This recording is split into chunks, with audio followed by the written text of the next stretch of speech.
शिंदे गुट ने एक बड़ा मामला उठाया है, 40 बनाम 15 का मामला। जिसके साथ 40 हैं वो असली है, जिसके साथ 15 हैं वो असली। बहरहाल ये बात तो अब कोर्ट तय करेगा या आने वाले दिनों में तय होगा कि शिवसेना किसकी होगी। लेकिन जो दिलचस्प लड़ाई चल रही है, इस सब के बीच में दांव पेच क्या चल रहे हैं और किसके पाले में गेंद दिखाई दे रही है, ये इस रिपोर्ट में हम आपको बताने जा रहे हैं। और इससे आपको स्पष्ट हो जाएगा कि शिवसेना पर किसकी पकड़ देखने को मिल रही है। हम पहले भी कई रिपोर्ट्स में आपको बता चुके हैं कि शिवसेना में गठबंधन में जिसकी पकड़ होगी, यानी कार्यकर्ता जिसके साथ होंगे, वो महत्वपूर्ण होगा। और कार्यकर्ता अपने विधायकों और सांसदों के पीछे होते हैं। इस रिपोर्ट में हम आपको ये भी बताएंगे कि किस तरह विधायकों के बाद सांसदों का भी एक बड़ा गुट टूटने की खबरें आ रही हैं। और अगर ऐसा होगा तब शिवसेना का भविष्य बिल्कुल अलग दिखाई देगा और एकनाथ शिंदे का गुट हावी हो जाएगा। बीजेपी निश्चित तौर पर अब सहयोगी है, तो उनका सपोर्ट भी कर रही है और उनके साथ भी है। जिस तरीके से शिंदे ने कहा था कि अमित शाह कह चुके हैं, हम चट्टान की तरह आपके पीछे खड़े रहेंगे।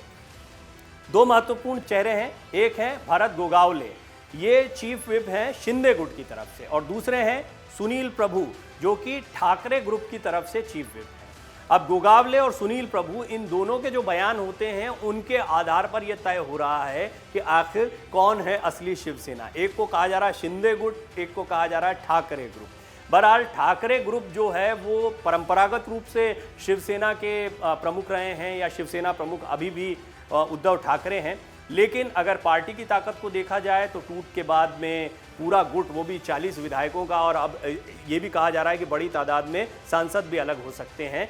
इस सब के बीच में जो प्रभु हैं ठाकरे ग्रुप के चीफ विप, उनका कहना है कि संविधान की 10वीं अनुसूची के मुताबिक सिर्फ वही राजनीतिक दल विप जारी कर सकता है जिसको अधिकार दिया गया है या जिसके द्वारा अधिकृत किया गया है कोई व्यक्ति। तो संविधान की 10वीं अनुसूची के मुताबिक वो अपने आप को प्रमुख बता रहे हैं इस पूरे दल का। यानी शिवसेना में बेशक 40 विधायक या सांसद चले जाएं, इसके बावजूद शिवसेना की कमान उद्धव ठाकरे के हाथ में रहेगी, ऐसा सुनील प्रभु का कहना है। लेकिन गोगावले का कहना कुछ और है। उनका कहना है कि हमारे साथ 55 में से 40 विधायक हैं और 18 में से 12 सांसद हमारे साथ ही। ये भी शिवसेना के जो बागी कई विधायक हैं उनकी तरफ से इस तरह के बयान आ रहे हैं कि सिर्फ 55 में से 40 विधायक नहीं, 18 में से 12 सांसद भी हमारे साथ हैं। और ये बड़ी बात है। अगर इस दावे में जरा भी दम है, 18 में से 12 सांसद यदि इस बागी गुट के साथ में हैं, तब शिवसेना की तस्वीर बिल्कुल पलट सकती है। पार्टी किसकी है वो सवाल पूछ रहे हैं, बागी विधायक सवाल पूछ रहे हैं, गोगावले भी सवाल पूछ रहे हैं कि भाई आप बताइए, 40 विधायक हमारे साथ हैं, 12 सांसद हमारे साथ में, तो पार्टी किसकी होगी। निश्चित तौर पर बड़ी तादाद में कार्यकर्ता भी इन नेताओं के पीछे पीछे आएंगे। इन्होंने अपना बेस जहां भी बना रखा होगा। अब देखना होगा कि ये सांसदों वाले दावे में कितना दम है। लेकिन अंदर खाने इस तरह की खबरें आ रही हैं। एक रिपोर्ट हमने भी आपको दिखाई है कि एक बड़ी फूट सांसदों के गुट में भी हो सकती है। और इसकी बड़ी वजह वही है, उद्धव ठाकरे की जो 5 बड़ी गलतियां हैं, उस रिपोर्ट को ज़रूर देखिए। आप लोगों ने काफ़ी पसंद किया है उस रिपोर्ट को। उसमें हमने सिलसिलेवार तरीके से बताया वो 5 बड़ी बातें कौन सी हैं जिसकी वजह से उद्धव ठाकरे का पतन हुआ या फिर शिवसेना में इतनी बड़ी फूट हुई है। और अगर वही कारण यहाँ भी लागू होते हैं तो ये बात सिर्फ विधायकों की नहीं है, कार्यकर्ताओं की नहीं है, सांसद भी इसमें शामिल होंगे। क्योंकि उद्धव ठाकरे की इन लोगों से दूरियां, नाराजगी की एक बड़ी वजह है। वो वैसे नहीं चला पाए पार्टी जैसी कि उम्मीद की जा रही थी बाला साहब ठाकरे की विरासत को संभालने वाले व्यक्ति से।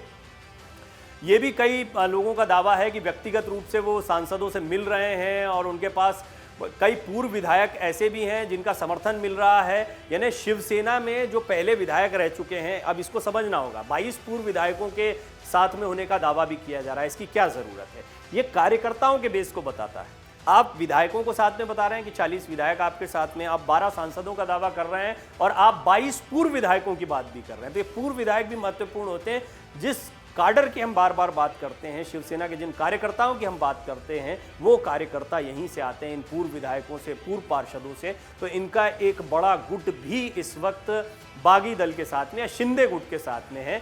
इस तरह विधानसभा में शिंदे गुट को दल बदल से बचने के लिए 2/3 विधायकों यानी 39 विधायकों की ज़रूरत थी। उसी तरह संसद में भी अगर लोकसभा सांसद उद्धव ठाकरे के खिलाफ होते हैं तो उन्हें कम से कम 12 सांसदों की बगावत की ज़रूरत पड़ेगी और 12 का ही दावा किया जा रहा है। जिस तरीके से दल बदल के लिए यहाँ 39 विधायकों की ज़रूरत थी, 40 साथ में आए, इसी तरह 12 विधायक संसद में भी चाहिए, वहाँ भी टूटकर अलग हो सकता है धड़ा, लेकिन 12 सांसदों की ज़रूरत है और 12 सांसदों का दावा किया जा रहा है। इसके बाद दल बदल कानून से ये गुट भी बच जाएगा, यानी सांसदों वाला जिस तरह से विधायकों का गुट बचा है। अब देखने वाली बात होगी शिंदे गुट का ये दावा कितना सही है। अभी तक तो दावे सही निकले हैं। पहले ये कहा जा रहा था, संजय राउत के बयान आ रहे थे, उद्धव ठाकरे भी कह रहे थे ये बगावत इतनी बड़ी तादाद में उनके साथ विधायक नहीं है जैसा बताया जा रहा है, झूठ कहा जा रहा है, ऐसी सही तमाम बातें कही गई, लेकिन ये सब सही साबित हुई। ये स्पष्ट हो गया कि शिंदे गुट की तरफ से, शिंदे की तरफ से जो भी दावे किए जा रहे थे वो 100% सही थे।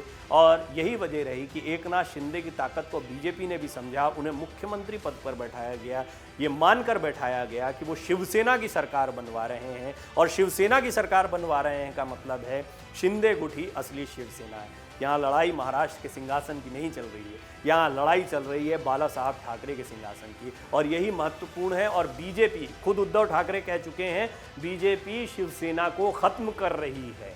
ये एक महत्वपूर्ण स्टेटमेंट है। आपने देखा है जब भी राजनेता चुनाव हारते हैं तो उनके बयान आने लगते हैं, या फिर कोई भी राजनीतिक लड़ाई जब कोई नेता हारता है तो वो किसी ना किसी कारण को सामने रखता है। जब कारण सामने रखे जाएं तो उससे ये भी समझा जा सकता है कि वो नेता खुद मान रहा है कि उसके हाथ से पकड़ ढीली हो रही है, वो हार रहा है। और यहाँ फिलहाल वो किरदार दिखाई देते हैं उद्धव ठाकरे।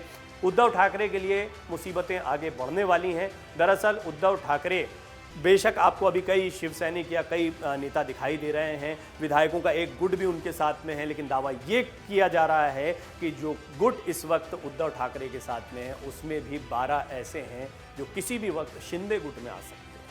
इसको समझने की ज़रूरत है।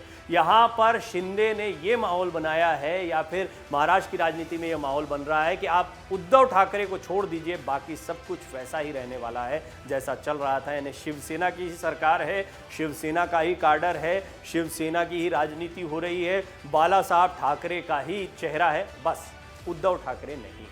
यानी पूरी कवायद ये जो चली है ये उद्धव ठाकरे को सत्ता के साथ साथ में शिवसेना से भी बाहर करने की है। और इसकी बड़ी वजह ये है कि उन्होंने एक ऐसा कदम उठाया जो शिव सैनिकों को पसंद नहीं आया। बहरहाल शिंदे गुट का यही दावा है। ये बात सही भी है, राजनीतिक विश्लेषक भी इस बात को मानते हैं कि उद्धव ठाकरे का एक महाविकास अघाड़ी में शामिल होना, शरद पवार और कांग्रेस के साथ में गठबंधन करना, जिसके बाला साहब ठाकरे हमेशा बहुत खिलाफ थे, ये बताता है कि उन्होंने भारी चूक कर दी।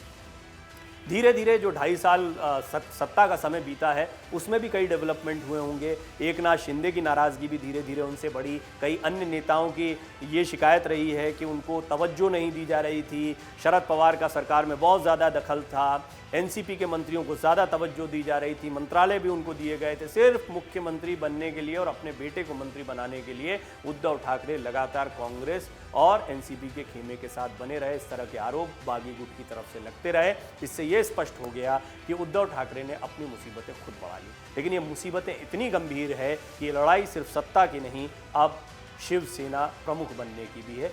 और बीजेपी ने मुख्यमंत्री इसीलिए भी बनाया है एकनाथ शिंदे को क्योंकि उनका कद इतना बड़ा दिखाई दे कि शिव सैनिक या शिवसेना के जो खाटी कार्यकर्ता हैं, ज़मीनी कार्यकर्ता हैं, वो उन्हें एक्सेप्ट कर पाएँ उद्धव ठाकरे की जगह। इस सब के बीच राज ठाकरे को नहीं भूलना चाहिए। अगर उद्धव ठाकरे के बाद सबसे मजबूत दावेदार कोई थे तो राज ठाकरे थे, लेकिन क्योंकि बाला साहब ठाकरे खुद उन्हें बाहर कर चुके थे, या बाला साहब ठाकरे ने उनके खिलाफ भी कई बार कई बातें कही, उन्हें नकली तक कहा, जिसको अभी शिवसेना के कई नेताओं ने उस वीडियो को या उनकी उस बाइट को काफ़ी वायरल किया था। इससे ये तो स्पष्ट है कि राज ठाकरे भी अभी किसी जल्दी में नहीं होंगे। अगर आने वाले समय में वो शिवसेना की राजनीति में एक्टिव होते हैं तो ये देखना होगा, लेकिन उसके लिए उद्धव ठाकरे का शिवसेना से पूरी तरह बाहर होना ज़रूरी है। और उद्धव भी इतनी आसानी से इस लड़ाई को नहीं हारेंगे। वो बाला साहब ठाकरे की राजनीति को समझते हैं। संजय राउत जैसे लोग अभी उनके साथ में हैं और प्रभु जैसे लोग उनके साथ में हैं, और भी कई नेता उनके साथ में बने हुए हैं। हालांकि इस लड़ाई में फिलहाल वो कमज़ोर दिखाई दे रहे हैं। और इस सब के बीच ये बड़ा दावा करना कि अब हमारे साथ 12 सांसद भी हैं, यानी दल बदल कानून के फेरे में ये गुट भी नहीं आएगा सांसदों का अगर ये बड़ी फूट हो जाती है। कुल मिलाकर असली शिवसेना, नकली शिवसेना कौन है, बाला साहब ठाकरे की विरासत का असली वारिस, इस बात का फैसला बहुत जल्दी हो जाएगा। और इस लड़ाई में फिलहाल एकनाथ शिंदे भी बहुत मजबूत दिखाई दे रहे हैं। डाउनलोड करें अमर उजाला ऐप और पाएं खबरें लगातार।